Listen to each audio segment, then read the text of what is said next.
Hey everyone, welcome back to the channel. If your car's been running hot, or you've noticed unusual fan behavior, this video could save your engine and your wallet. Let's get into the key signs of a bad radiator fan. 1.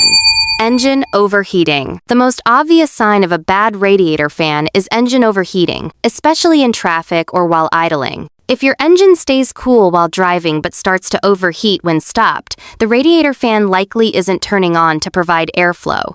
2. Fan not turning on.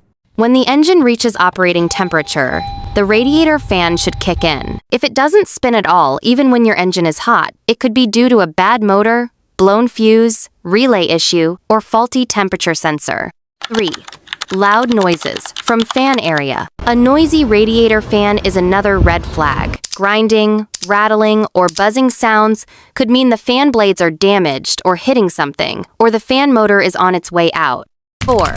AC performance drops. A malfunctioning radiator fan can also affect your air conditioning performance. If your AC blows warm air at low speeds, or when stopped, the fan may not be helping cool the condenser as it should. 5.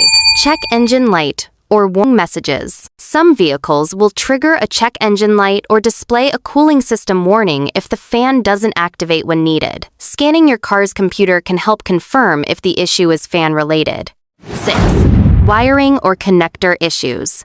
Sometimes, the issue isn't the fan itself, but bad wiring or a loose connection. If your fan works intermittently or only under certain conditions, it's worth checking the electrical system. A bad radiator fan can lead to overheating and major engine damage if left untreated. If you notice any of these symptoms, diagnose the issue as soon as possible, or have a mechanic take a look. It could be something as simple as a fuse or as serious as a dead fan motor. Thanks for watching. If this video helped, give it a like and hit subscribe for more car repair tips and maintenance guides.